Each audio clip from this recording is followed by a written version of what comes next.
Pessoal, bom dia. É...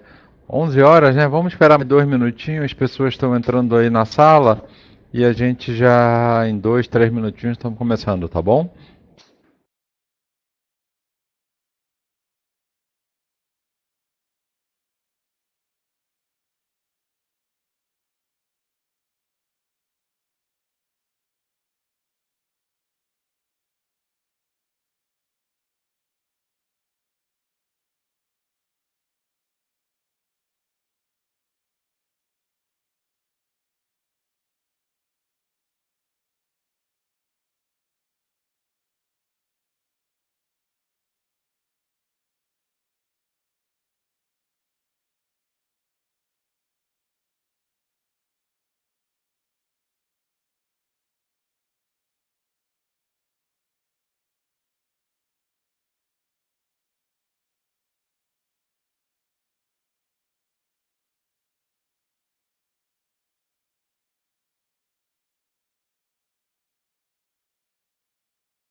Bom dia, pessoal. Vamos começar? Vocês me escutam? Tá bom, legal. Ah, Vamos tentar manter brevidade, né, para deixar para perguntas, caso existam, e com isso a gente vai tentar ser rápido e eficiente aqui na entrega do resultado do nosso bate-papo mensal. Vamos lá, pessoal. Nossas considerações, a gente tem que olhar sempre para um cenário, montagem, elaboração de cenário que está acontecendo no mundo e o que está acontecendo no Brasil, né? Até começando pelo mundo, do ponto de vista financeiro, tá ok. Você está tendo um mundo de desaceleração, os bancos centrais dos Estados Unidos e Europa mantendo juros, as condições financeiras que final do ano passado tinham se deteriorado bastante. O que é isso? Pô, você tinha um S&P caindo, uma série de mercados entregaram prejuízo, né? Uma série de índices. Esse ano melhorou muito, o mercado financeiro voltou a se aquecer, muito até relacionado a um pouco do, da perspectiva de juros no mundo. E mesmo aquela questão de China e Estados Unidos está, de certo modo, se resolvendo. O grande problema tem sido, e acho que é o nosso maior desafio, somos nós mesmos, né? Brasil. Ah, Quando você olha lá março, quando você olha em termos de números do mercado financeiro, você olha o início de março e vê o fechamento de março, a alteração parece que foi nada, foi um mês aí meio que monótono. Pelo contrário, né? Foi um Deus nos acuda. Aquela briga ali, por falta de nome melhor, via internet, via redes sociais entre o executivo e o legislativo, uma maneira de conduzir relações totalmente diferente. Eventos aí até legais, né, com prisões e eventuais consequências disso, com as consequências disso, fizeram que o mercado fosse o caos. E como consequência disso, a gente está olhando uma maneira de uma previdência que já não vai ser a mesma coisa que poderia ser. E isso daí você está impactando diretamente em preços. Não só preço como trajetória, tá? E aqui eu já vou misturar essa consideração com o item 1.3 da carta, e eu acho que depois a gente volta. Eu estava lendo um artigo até interessante. Quando a gente está vendo tudo isso, eu não estou olhando muito o mercado de curtíssimo prazo. Eu não estou olhando o que vai acontecer nos próximos 6 meses. Eu estou olhando como gestor de crédito, o que vai ser a perspectiva do Brasil nos próximos 2, 3 anos. Então, o que que a gente tem percebido? Hoje em dia o mercado está aquecidíssimo de emissões. Estão tendo emissões aí à torta e à direita, como a gente fala no item 1.3. No nosso caso, a gente chegou até ver 20 ofertas primárias. Mas o que que a gente tem visto? Majoritariamente as empresas fazendo ALM. A ALM é uma palavra que a gente usa no mercado, que é uma sigla em inglês que é Asset Liability Management, que é gestão de ativo e passivo. Traduzindo literalmente. Então as empresas estão aproveitando esse momento que o mercado está líquido de crédito para pegar e reperfilar. Reperfilar nada mais é do que botar as dívidas delas mais longas, mais baratas e com um perfil de amortização de pagamento dessas dívidas mais fluido ao longo dos anos, né? Ou até jogar um pouco lá para frente. O que a gente não está vendo é as empresas estarem pegando esse dinheiro para fazerem novos investimentos. Quando você olha isso num determinado momento, ok, você pode conviver com essa situação, só que ela se esgota.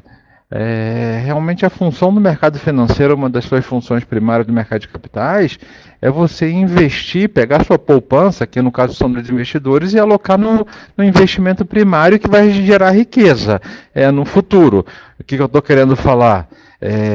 Uma fábrica vai lá e vou montar uma nova siderúrgica, vou montar uma nova planta de beneficiamento de carne, processamento de carne, você compra maquinário, aquele maquinário vai produzir riqueza no país, você emprega pessoas.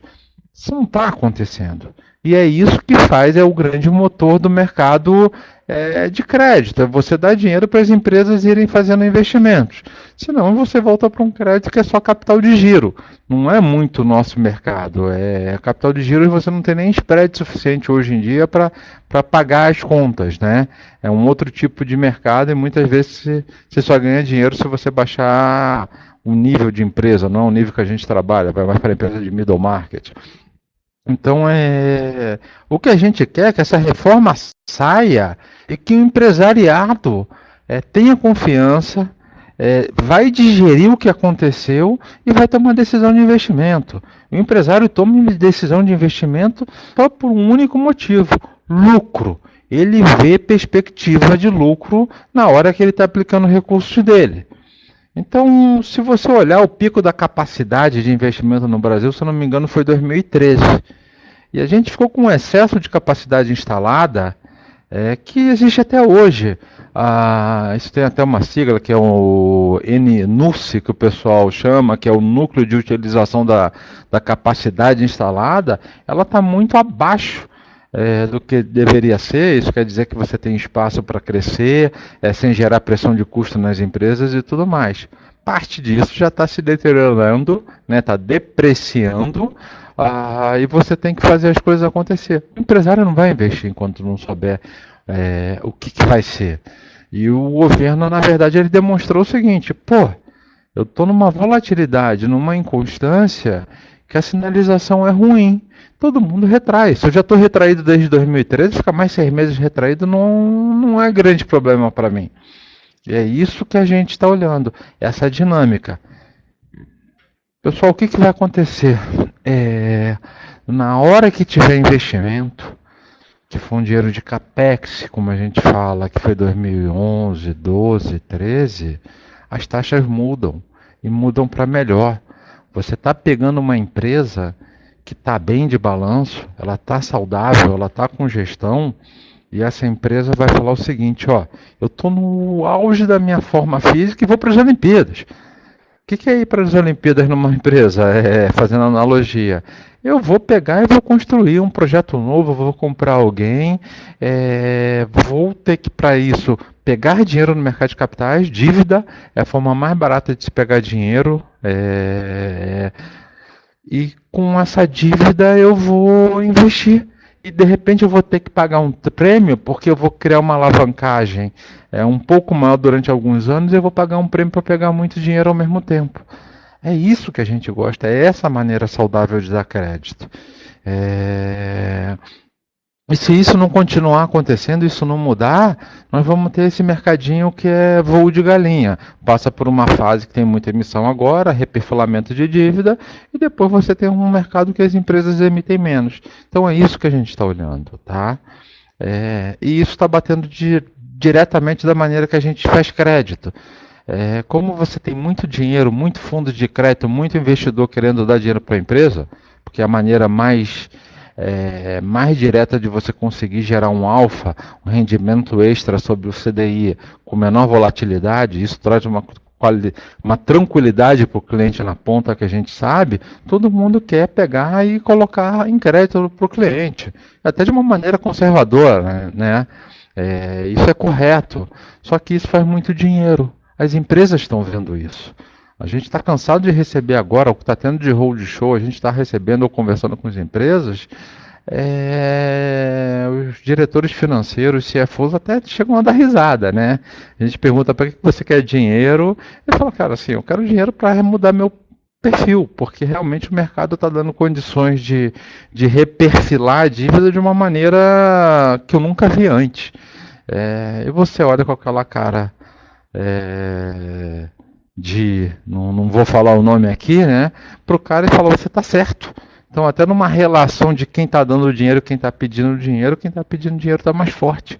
A gente não acha isso saudável. E isso está se transformando em quê? Operações cada vez mais longas, com spread de crédito mais baixo. E é por isso que a gente está com os fundos fechados, para manter a rentabilidade dos fundos ali mais saudáveis. Está tendo muito cuidado. Muitas vezes a gente entra em operação que a gente até tem consciência que isso não é o preço ideal, mas é ok. A nossa preocupação agora é não estar pagando caro pelas coisas, pelo ativo de crédito. Então, isso que a gente está prestando atenção e isso está conversando o tempo todo, né, com o que está acontecendo na economia. Diferente de um operador de multimercado, de renda fixa pura, que ele está olhando muito mais movimentação da curva e do câmbio no curto prazo, eu estou pensando no estrutural. Eu estou pensando na minha carteira que eu tenho hoje aqui e olhando 2, 3 anos para frente e tentando entender, dependendo do resultado do cenário, o que vai acontecer com essa carteira que tem no fundo hoje. E para isso, balanceando se eu vou dar mais ou menos resultado para não tomar um para trás. É isso que a gente está pensando e cuidando, tá? Passado esse desabafo, que eu acho importante, vamos fazer um resumo aqui do mês do que foi na carteira dos fundos. Esse é mais objetivo descrevendo o resultado, né? Como consequência direta disso que a gente falou, os fundos estão vindo com resultado bom, muito aí pelo fechamento do spread de crédito, né? E na grande maioria deles, debêntures em CDI e letras financeiras subordinadas, tá? Além da carteira de FDIC, que essa todo mês está vindo com resultado bom, FDIC tem pouca remarcação ao mercado, então quando a gente comprou bem lá atrás, ele fica mais ou menos na mesma taxa aí, no estoque, acruando, então isso daí traz uma gordura bem interessante para o fundo, tá? Isso se repetiu para mais ou menos todos os fundos. O que a gente viu no mês de março, que a gente se consumiu aqui e não conseguiu aproveitar, porque foi muito rápido o movimento, foi ali no auge da crise, a curva de juros abrindo, a gente entendia que isso era um bom momento para se desfazer da carteira em PCA. De novo, a gente não olha o juro real puro, a gente olha o juro real, o spread de crédito que está dentro daquilo, a gente está redeado o tempo todo e a gente sabe que quando a taxa de juros abre, isso fica até um ativo mais atraente para o cara que é tomador do juro real puro comprar, principalmente os private, né, incentivados. Mas esse movimento foi tão rápido, ele subiu os juros e desceu tão rápido que não deu tempo de atuar. A gente tentou atuar, mas em termos de financeiro foi bem pouco, porque isso é uma maneira da gente destravar ganho, tá? E aí depois já entrou meio que diminuiu a volatilidade e não conseguimos aproveitar muito desse mercado. Eu falei muito mais da ponta da gente vender, mas às vezes acontece a ponta da gente comprar também bem. Nesse caso a gente entendeu que era uma atuação mais de venda, mas não conseguimos nos aproveitar disso daí, tá? Então, com isso, eu acho que foi a grande mensagem do mês. Por incrível que pareça, o IMA B5, mesmo com essa abertura e com essa volatilidade, ah, conseguiu ter uma rentabilidade maior do que o CDI no mês. É um pouco contraintuitivo, porque o resultado do mês a curva abriu um pouquinho, né, de juro real, e isso é mais para o nosso fundo de debêntures incentivadas, mas é porque o carrego do título de IPCA, esses meses, é bem sazonal isso, eles estão mais altos por conta da inflação corrente no mês. Então você tem esse tipo de distorção que muitas vezes é compensado por um mês que o carrego do IMA B5 no mês é abaixo do CDI, tá? Então acho que essa aqui é a grande mensagem. Antes da gente passar para o tópico seguinte, que agora a gente já vai entrando fundo por fundo, só lembrar que quem tiver alguma dúvida, algum apontamento, é só colocar aí no chat que a gente vai vendo e vai tentando encaixar a resposta aí ao longo da apresentação, tá? No bate-papo que a gente tem com a gente. Mês passado a gente comeu bola, porque como a gente trocou o sistema, a gente não enxergou direito a janelinha que era, não podemos compartilhar com isso. Depois nós respondemos individualmente, cada um que perguntou, mas esse mês a gente já está conseguindo ver melhor. Para o LUT, vamos aumentando aqui e sempre mantendo aquela padronização de como a gente faz. O LUT é um fundo que ele está com a carteira relativamente bem montado, ele entra numa dinâmica de equilíbrio, que você vende um ativo aqui, compra outra colar, de tal modo que você mantenha um carrego da carteira interessante. Foi um mês que o fechamento do spread de crédito não foi aquela coisa como foram nos outros meses, mas houve, mas ainda de uma maneira mais contida. Então isso fez com que o resultado fosse um pouco mais baixo do que apresentado nos meses anteriores, mas ainda em cima da meta. Você vê aqui, ó, uma carteira de debêntures em CDI, e esse é o principal ativo, com ganho de capital nesse mês quase da mesma ordem aqui do que foi o carrego da carteira. É isso que é saudável, isso que é bom. É que os meses anteriores esse ganho de capital foi tão acima que o resultado distorceu. Eu enxergo que é esse padrão que tem que ter para manter o fundo saudável, tá? Uma carteira de FDIC aqui já ainda pequena no LUT, rendendo uma rentabilidade aí bem interessante. O nosso intuito é conseguir ao longo do tempo, com operações que sejam de empresas e não de factory, né, multi-sacado, multi-cedente, conseguir aumentar o tamanho dessa carteira e trazer um carrego um pouco mais constante. No LUT em si, a gente não tem nada mais a trazer, realmente é um fundo que mantém a continuidade dos meses anteriores. Quem tiver alguma dúvida depois é só dar uma perguntada, tá? Indo para o fundo seguinte, que é o Altro.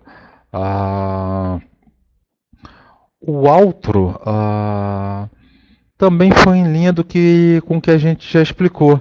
Ele até teve um rendimento no mês um pouquinho abaixo do que é o nosso target de longo prazo, que é 110, 115 do CDI, né?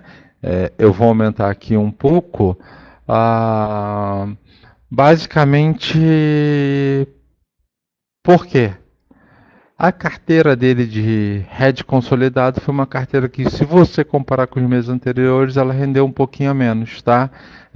Nessa variação, para a carteira do Altro, da maneira que ele estava montado, a gente perdeu. Teve alguns ativos que abriram capital aqui e ela deu uma carteira com uma rentabilidade aqui que meio que em linha com a rentabilidade intrínseca dela. Isso tirou resultado. Nos outros meses deu um resultado bem interessante. Ainda tem gordura acumulada. Quando você olha aqui no ano, você está em torno de 150 do CDI nessa carteira, né? Mas no mês ela tirou um pouquinho aqui. Faz parte, é isso, a gestão, e a gente está tentando rodar essa carteira constantemente para fazer um trabalho é interessante ela trazer bastante resultado com pouco risco de crédito aqui no fundo, né? E os outros ativos na mesma linha, quer dizer, a carteira de debêntures e letra financeira subordinada apresentaram ganho de capital e na composição ajudaram os fundos a performar. Eu acho que também não tem maiores observações, aqui a gente vai passar rápido nesses fundos, tá? Ah, fundos de debêntures incentivadas, a mesma coisa, a gente está bem atrelado ao benchmark. Ah,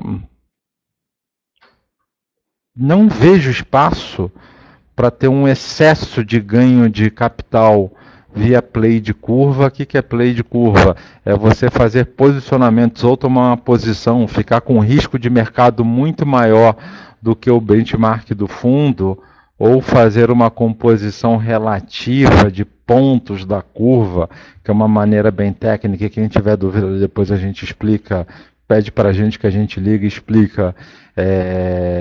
Que é o fazer inclinações da curva, a gente não está com nenhuma grande convicção, então a gente manteve a carteira mais ou menos atrelado ali ao benchmark, e o grande resultado nominal do fundo veio realmente do carrego do IMA B5, que é acima do CDI, o CDI roda em torno de 0,5% ao mês, né?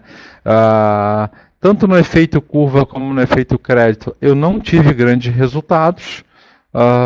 Então, com isso, realmente é um fundo que no longo do mês ele não teve nada de interessante a dizer. O que a gente tem tentado é reciclar a carteira. É um mercado que está muito disputado.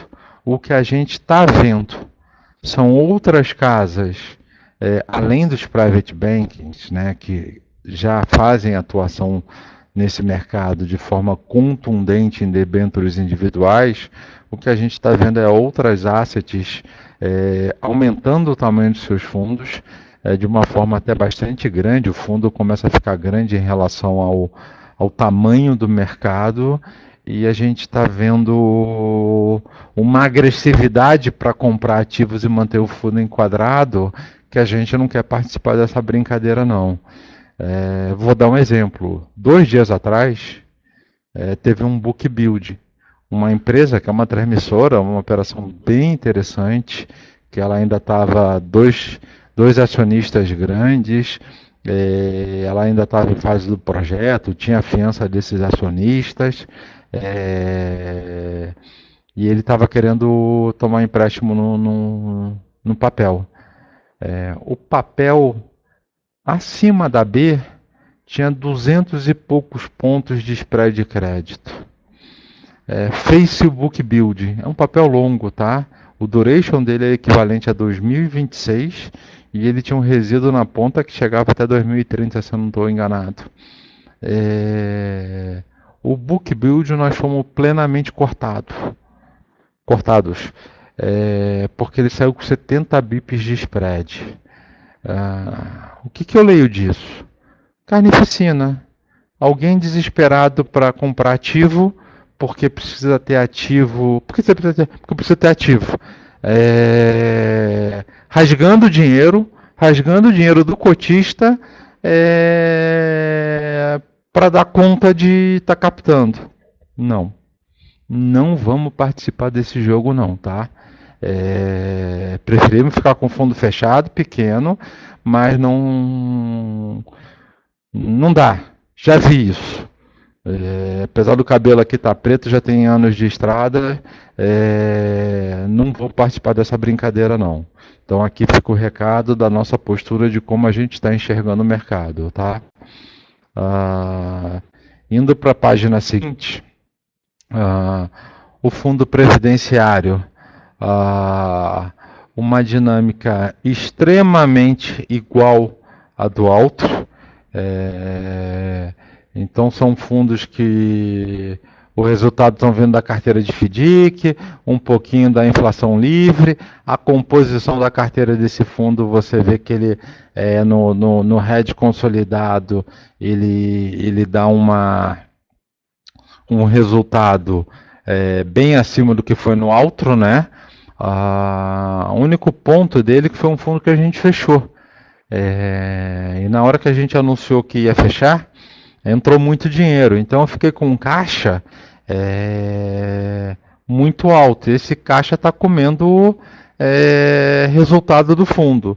Eu acho que com o tempo, e agora que a gente cessou a captação dele, ele fechou com 1 bilhão, mas na verdade ainda acaba entrando um dinheirinho, eu vou conseguir estabilizar isso aqui melhor, eu vou pegar parte desse caixa e conseguir jogar para debêntures e debêntures FDICs e outras operações, e a gente vai conseguir entregar o resultado em linha do que a gente espera. Lembrando, gente, o benchmark desse fundo é 101 do CDI 103, tá? A gente tem conseguido constantemente entregar um resultado maior, a gente tem buscado 105, no ano até estamos com bastante gordura, e queremos trabalhar, mas só fazendo aqui uma pontuação que a gente vai rodar essa carteira sempre da melhor maneira que der, mas vindo o resultado da maneira que veio, a gente ainda está em linha com que a gente vende nesse fundo, tá? E por último, para terminar, não menos importante, vem o fundo Valore, né? Exatamente a mesma dinâmica, resultado vindo da carteira de debêntures, ele tem muito pouco de letra financeira subordinada, mas também apresentando de capital, e um outro pouco aqui vindo da carteira de hedge consolidado, onde você agrega e tem entregado um resultado em linha no mês, né?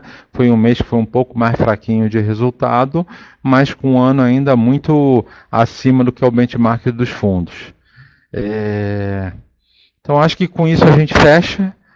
Qualquer dúvida, estamos aqui para esclarecer. Se alguém tiver alguma pergunta, nós vamos aguardar um minutinho, senão já vamos desligar. Fico feliz pelo comparecimento, a gente teve bastante adesão hoje. Então, interessante aí que você esteja acompanhando e feedbacks, por favor.